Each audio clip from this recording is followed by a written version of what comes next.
Hello friends, Coach Bob with you, and today we are going to be putting a battery tender on Haskell, the SV650X. You know, I put a battery tender on Casper. That would be my lovely CanAm Spyder RT 2019 model. Did that. That video just came out over the weekend. Have had one on Oxford, my speed triple, for a long time. And so I decided to pick one up for the new SV. One of the things that I had read about, I'm going to show you the battery tender that I have chosen to utilize on this particular machine. I used a heavier duty one on that one and a battery tender junior on this. The battery tender junior apparently comes in a lot of configurations now. It used to only come out in one.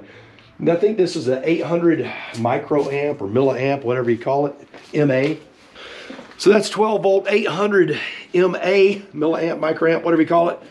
This is 750. So I've read some mixed reviews on this thing. Input voltage 120, blah, blah, blah. Output 12 volts at 0.750 MA. Solid state, 12-foot cord. Pretty simple. I've read some good and bad things on this thing. I guess we'll find out. If I was charging a bigger battery, I would have been a little reticent about buying this. But on the SV, I think it's going to be just fine. I think it's going to be more than adequate. Certainly to save that battery on these cold nights. Yes, as usual, I'm wearing short pants. However, the temperature out here is high 20s, low 30s. It's early this morning here. And we're just going to get this thing knocked on out, and let's install a battery tender on the SV650, 2019 SV650 to be exact. Let's get this thing going. So the first thing we got to do is access the battery, take the seat off. There we go. Hot, ground, that's it. Very simple. So let's get our little pigtail out of our battery tender and put this bad boy on here. I could use a spanner type open end box end wrench to get around this, but you can see this is pretty tight right here. The socket won't fit in there. On this side you could use a socket, but you can see it also has the massive Phillips head. We're gonna use that. See if it's been put on really, really tight. If it hasn't, we're gonna be a very easy thing to do here. Perfect. So now that we have everything loosened up, let's get this thing out of the box and see what we got.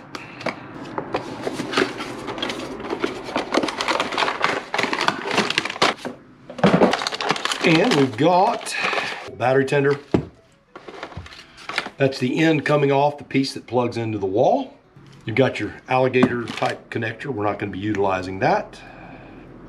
Might if I have to charge my lawnmower. So these will hook to the battery, red to red, black to black, or positive to negative. This piece here, this is the other end of that. That hooks to the battery. This, after this plugs into the wall, this will only go on one way. Hooks right up.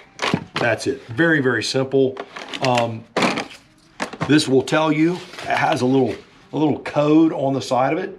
If the amber, there's a little light on the top of this. If the amber is flashing, it means that you have hooked this to the battery incorrectly. All right? It's not charging properly. And if it is a solid red, that means the battery is charging, but that it's less than 80%. And a flashing green means that it's greater than 80% and is charging. And a solid green means the battery is fully charged, but being monitored and tendered as it dips. It will just constantly keep it topped off and just trickle that power right in there. So that's all this thing does. So let's get this little pigtail on here. We'll figure out how we're gonna run it and all that stuff to make it accessible without having to take the seat off every time we do this. Pretty simple job. Before we do that, so again, on the back of these things, thing weighs nothing. It's less than a paperweight. Spark proof.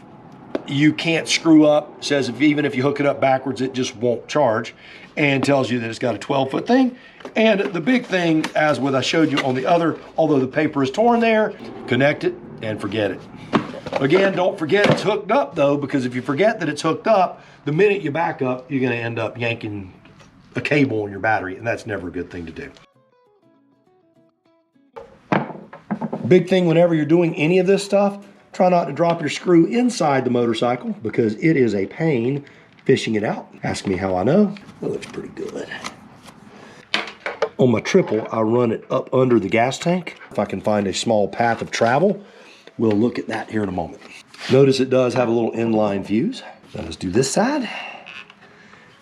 And the installation part is over. Then it's just a matter of figuring out exactly how to run the cable. All right, we'll separate that. I'm gonna run that right around that bracket is what I'm gonna do. So what I've decided to do is separate these wires just a little bit and run to the front of the battery. There is a gap down here that I can drop through, right there.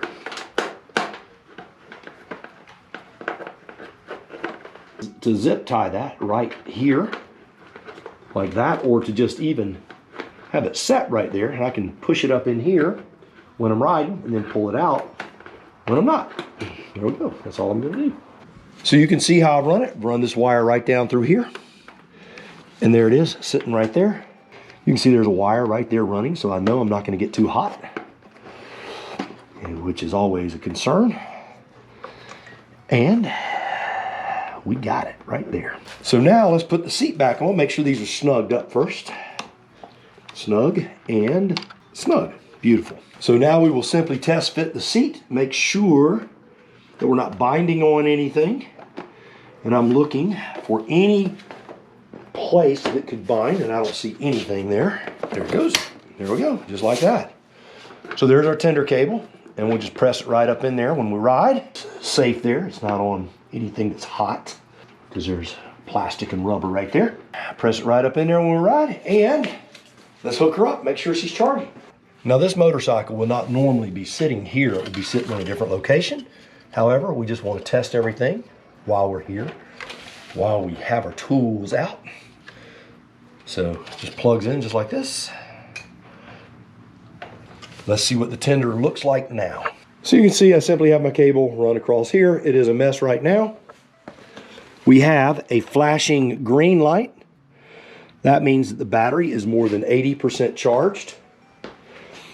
Everything is working well, as it should. So there you have it, very simple installation.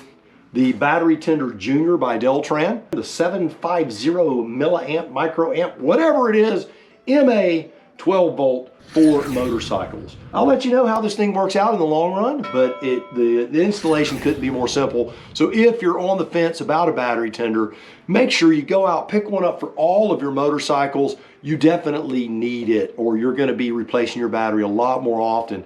That $30 to $50, depending on which one. The one for the CanAm was 50 bucks. I'll post a price for this one several times through this video. I picked these up at Lowe's, and when I used my Lowe's card, I got an additional 5% off of the price that you're seeing. So they're very reasonably priced, and with what you will do to a battery, the batteries that I replaced years ago while not using one of these, seems like I was replacing them almost every year due to the heat and the cold of my garage, and it was just killing my motorcycle batteries. The battery tenders really do a jam up job, something you can count on. And again, it's not complicated like the old days. It's plug and play, and that's always a benefit. So be sure, like, share, subscribe, and remember, until next time, go out, buy the motorcycle of your dreams, eat right, take care of yourself. And remember, if you're not having fun, you're doing it wrong. So go put a battery tender on that machine. You don't have an excuse now.